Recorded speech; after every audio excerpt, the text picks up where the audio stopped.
Computer softwares. अब software और hardware का पहले तो आपको डिफरेंस क्लियर होना चाहिए। अब हार्डवेयर क्या होते हैं, आप इसको टच कर सकते हो, आपके पास एग्जांपल है माउस। माउस के जरिए आप डिफरेंट टास्क परफॉर्म कर सकते हो, कीबोर्ड्स को भी आप टच कर सकते हो, उसके जरिए डिफरेंट टास्क परफॉर्म कर सकते हो। मॉनिटर के जरिए आप देख सकते हो मॉनिटर को, लेकिन आप टच भी कर सकते हो। इस तरह की चीजें जो भी होती हैं वो हार्डवेयर होती है। और भी बहुत एग्जांपल्स हैं इसकी। अब सॉफ्टवेयर सॉफ्टवेयर जो होते हैं बहुत इंपॉर्टेंट होते हैं किसी भी कंप्यूटर के अंदर। अब इनको आप टच नहीं कर सकते, लेकिन ये सारे के सारे ऑपरेशंस को कंट्रोल कर रहे होते हैं। अब ये सेट ऑफ इंस्ट्रक्शन होते हैं, इसको सोल ऑफ कंप्यूटर भी कहा जाता है। अब इसके अंदर रीड रिटर्न मेमोरी के अंदर ये होते हैं स्टोर। और उसके अलावा ये डिफरेंट लैंग्वेजेस के अंदर C++, जावा, VB, अलग अलग लैंग्वेजेस यूज होकर ये बनते हैं। अब सॉफ्टवेयर दो तरह के होते हैं, सिस्टम होते हैं या एप्लीकेशन होते हैं। अब सिस्टम के अंदर क्या होता है, आप इस तरह के टास्क परफॉर्म करते हो जो एसोसिएट होते हैं कंट्रोल से and utilise the computer hardware. और सिस्टम सॉफ्टवेयर जो होते हैं वो necessary to run the computer होते हैं। अब सिस्टम सॉफ्टवेयर के जितने भी हैं ना, वो सारे के सारे कंप्यूटर हार्डवेयर के साथ लिंक हुए हुए होते हैं, कि नेसेसरी होते हैं। मतलब आप इस सॉफ्टवेयर के अलावा आप उन हार्डवेयर को यूटिलाइज सही तरीके से नहीं कर सकते।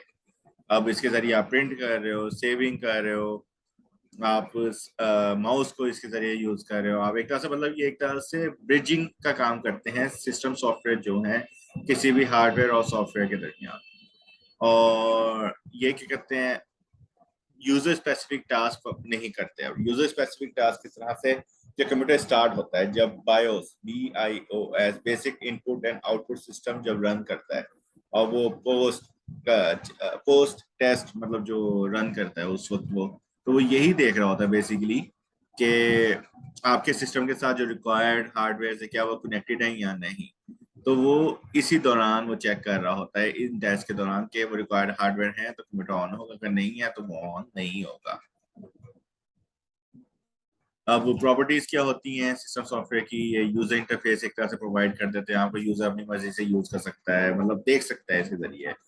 मॉनिटर कंप्यूटर रिसोर्सेज हो जाते हैं, और ये काफी सारे प्रोग्राम से कलेक्शन होता है, ये सिंगल प्रोग्राम की जगह नहीं होता। फैसिलिटी जितने भी हार्डवेयर है उनको फैसिलिटेट करता है कि उनको आप किस तरह से यूज कर सकते हो, यूटिलाइज कर सकते हो। और ये सिस्टम सॉफ्टवेयर की एक खासियत क्या है, ये बनते ही मैन्युफैक्चरर ऑफ कंप्यूटर से, जिसने कंप्यूटर बनाया है वही इन सॉफ्टवेयर्स को भी बनाता है। अब डिफरेंट तरह के सिस्टम सॉफ्टवेयर होते हैं, ऑपरेटिंग होते हैं, यूटिलिटी सॉफ्टवेयर होते हैं, और डिवाइस ड्राइवर्स होते हैं। ऑपरेटिंग सिस्टम का आपको पता है, operating system is main part of computer, जिसकी वजह से सारे कंप्यूटर के सिस्टम ऑपरेट होते हैं। डिवाइस ड्राइवर्स क्या करते हैं, डिवाइस ड्राइवर बेसिकली माउस का ड्राइवर है, माउस को रन करेगा। कीबोर्ड का ड्राइवर है, कीबोर्ड को करेगा। आपने किसी डिफरेंट टाइप का डिवाइस लगाई है, कीबोर्ड नई टाइप का लगाया, तो उसके पहले वो ड्राइवर इंस्टॉल करेगा, फिर उसको रन करेगा। आपने प्रिंटर कनेक्ट किया है, प्रिंटर के ड्राइवर्स रन होंगे पहले। आपने किसी और कंपनी का प्रिंटर लगाया, फिर उसके ड्राइवर्स वो इंस्टॉल करेगा, फिर उसको रन करेगा। विदाउट ड्राइवर, ड्राइवर के अलावा कोई, जैसे कार नहीं चल सकती उसी तरह ड्राइवर के अलावा आपका वो हार्डवेयर नहीं चल सकता। यूटिलिटी सॉफ्टवेयर क्या काम है, utility different utilities different function of computer वो रन करते हैं। अब ऑपरेटिंग सिस्टम क्या होता है, कलेक्शन होता है एक तरह से सिस्टम प्रोग्राम्स का। हार्डवेयर कंट्रोल करते हैं, मेमोरी को कंट्रोल करते हैं, मैनेज करते हैं, फाइल्स को मैनेज करते हैं, मल्टीटास्किंग भी होती है। एक तरह से इंटरफेस होता है यूजर और हार्डवेयर के दरमियान। और जो ऑपरेटिंग सिस्टम है वो हमेशा कंप्यूटर की मेन मेमोरी के अंदर इंस्टॉल होता है। अब अलग अलग तरीके के इसके हैं, single task, multitasking, single user, multi user. अब सिंगल टास्क को देखते हैं। सिंगल टास्क होता है कि एट अ टाइम आप सिर्फ सिंगल टास्क कर सकते हो।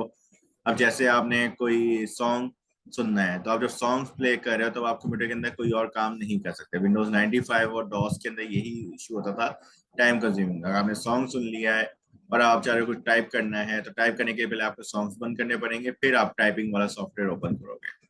जबकि मल्टीटास्किंग के अंदर क्या था, एट द सेम टाइम आप काफी सारे टास्क कर सकते थे। आप गाने भी सुन रहे हो, साथ साथ आप वो भी रन कर रहे हो, कुछ डाउनलोडिंग पे भी लगाया हुआ है आपने, और साथ साथ आप वर्ड के ऊपर कुछ टाइप भी कर रहे हो, तो मल्टीटास्किंग कर रहे हो। अब सिंगल यूजर और मल्टी यूजर का डिफरेंस भी देख लेते हैं। सिंगल यूजर में क्या होता है, एक ही बंदा एट अ टाइम कंप्यूटर आपका यूज कर सकता है, काफी सारे लोग नहीं कर सकते हैं। विंडोज 98, 2000 और विंडोज ME और विंडोज 2000 प्रोफेशनल, इन सब के अंदर सिंगल यूजर ऑप्शन था। आप काफी सारे लोग मिलके एक ही कंप्यूटर को नेटवर्किंग नहीं कर सकते थे। अब लेकिन मल्टी यूजर के अंदर एक ही कंप्यूटर को काफी सारे लोग काम कर सकते हैं। अब एक इसकी एग्जांपल दे दो, मल्टी यूजर के अंदर सेम चीज को काफी सारे लोग कैसे यूज कर सकते हैं। किसी ने अगर गूगल डॉक्स यूज किए हैं, तो एट द सेम टाइम काफी सारे लोग गूगल डॉक के ऊपर टाइप कर सकते हैं जिनको एक्सेस है, और वो अपना हिस्सा टाइप कर रहे होंगे, अपना हिस्सा टाइप कर रहे होंगे, और वो दोनों कनेक्टेड हुए हुए होंगे, लेकिन वो इंटरनेट के जरिए, ये लोकल एरिया नेटवर्क लैन के जरिए भी कनेक्ट हो जाते थे। और random access memory versus read only memory, RAM और रोम का पता है।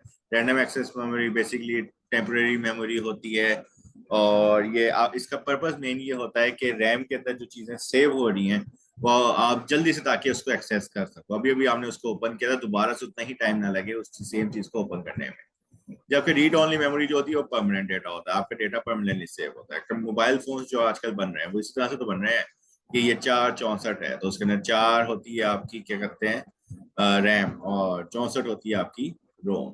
तो 464 बेसिकली यही है कि आप 4 GB डेटा जल्दी से ट्रांसफर कर सकते हो, रिट्रीव फास्ट कर रहे हो, और 64 GB डेटा आप सेव कर लेते हो। इस तरह के मोबाइल फोन्स बनते हैं।